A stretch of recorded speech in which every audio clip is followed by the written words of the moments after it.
So I have a story to share with you today. It's a very special story. Can you all see it? It's the story of the mystery of Easter. And if you go to the link in the caption on this video, you'll be able to print out your own story of the mystery of Easter.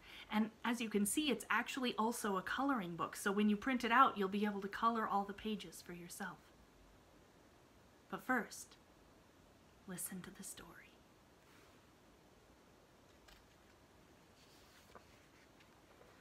There are 3 great holidays in the year for Christians: Christmas,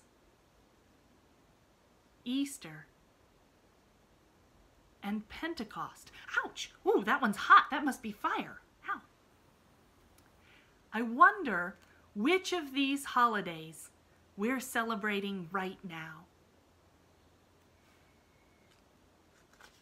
I hope that everyone said Easter. For some people, Easter means the Easter bunny and eggs. For some people, Easter means candy. And for some people, Easter means that spring has come. But I wonder if you know the story of the mystery of Easter. It's the most important story that Christians tell. Are you ready for it? The story of the mystery of Easter starts all the way back at the very, very beginning. And in the beginning was the Word. And the Word was with God. And the Word was God. The Word was in the beginning with God, and everything was created through the Word.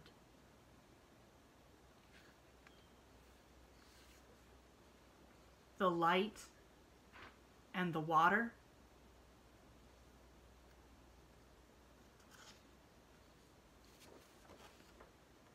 the land, the sun, and all the plants,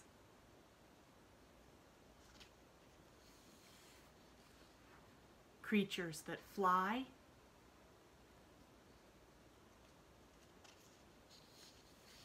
and creatures that swim,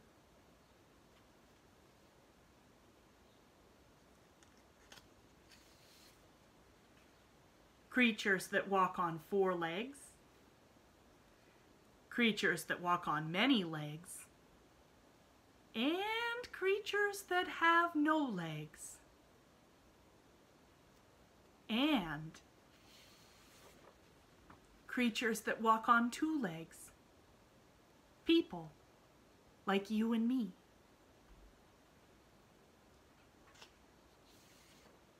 Everything was created through the Word, and nothing was created without the Word.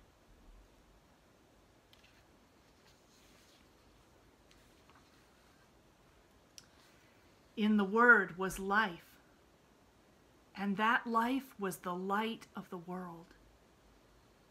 Not the light of the sun, not the light of a candle, not the light of a light bulb, but the light of God, that all the light in the world comes from.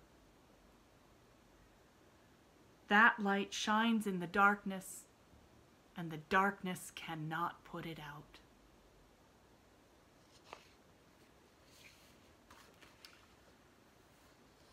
The light of God came into the world, but even though the world was created by him, the world did not know him.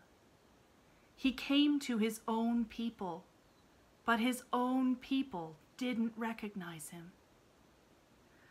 But to everyone who did recognize him, He gave the power to become part of his own family, not children of human beings, but children of God.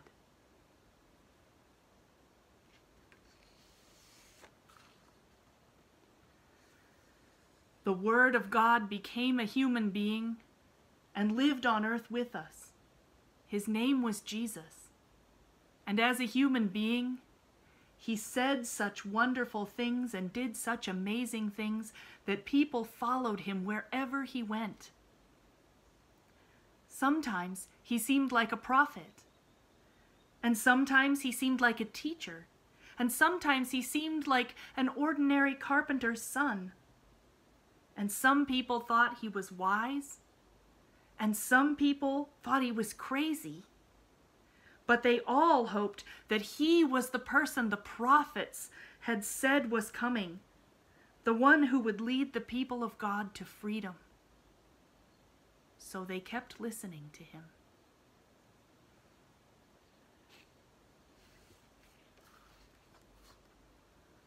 Love your enemies, Jesus told them. And some people wondered if they could possibly have heard right. Do good to those who hate you. Bless the people who curse you. Pray for the people who hurt you. If you only love the people who love you, Jesus asked them, are you different from anyone else? If you're only nice to the people who are nice to you, and if you only give things to the people who give things to you, what makes you special? Even mean people give presents if they expect to get a present in return. Well, by now, there was a whole crowd of people gathered around him.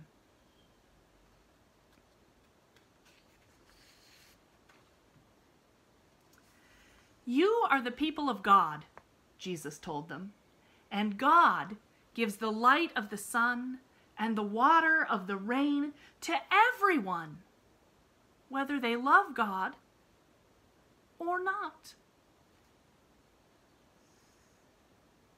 You are the people of God. Be like God. Love even the people you don't like. Be kind and give to people, and don't expect to get anything back. The people were amazed. Slowly they realized that Jesus was teaching them a whole new way to live. But it sounded hard. It sounded confusing. It wasn't what they were expecting. And it didn't sound like he was going to gather an army and lead his people to freedom after all. And so the people who followed him were disappointed in him. And the rulers of the people were afraid that he was trying to steal their power. So on Thursday, soldiers came and took Jesus away. And on Friday, they killed him. No one quite knew why they wanted him to die.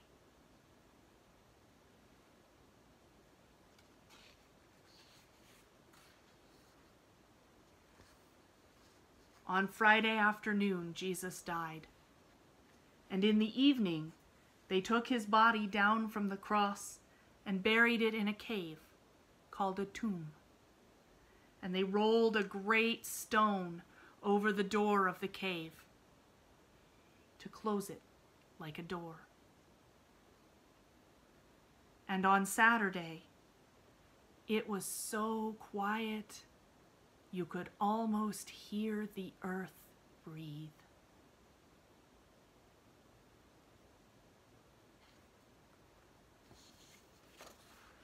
On Sunday, it was the women who had followed Jesus, who were brave enough to go to the tomb, to be close to him. They wanted to remember him, even though it was sad. But when they came to the tomb, The stone had been rolled away from the entrance, and the tomb was empty. Jesus' body was gone. Mary from Magdala burst into tears. She thought somebody had stolen Jesus' body. Who would do something like that?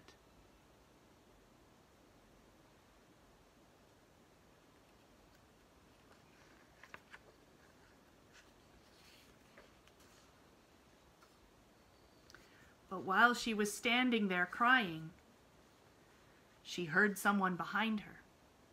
She turned and saw Jesus standing there, but she didn't recognize him. Jesus said, "Woman, why are you crying?"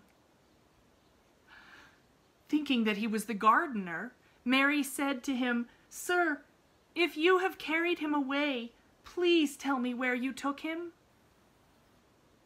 Jesus said, "Mary." And suddenly she knew who he was. "Teacher!" she cried, grabbing onto him.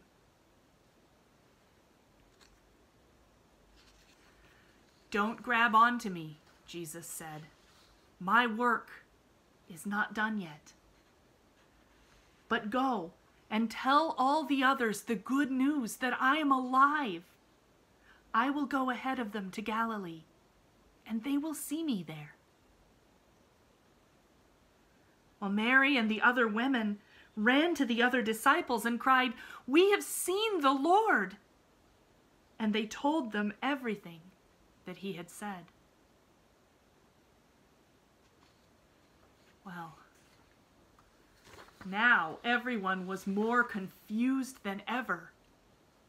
Jesus was not in the tomb. The women said that he was alive and that they would see him again. What did that mean? What was going on? Jesus had died on the cross, but somehow he was still with them. At least the women said so. Jesus died more than 2,000 years ago, but somehow he is alive and he is still with us today.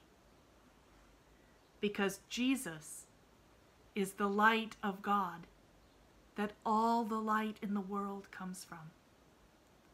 And that light shines in the darkness, and the darkness cannot put it out. And that is the mystery of Easter.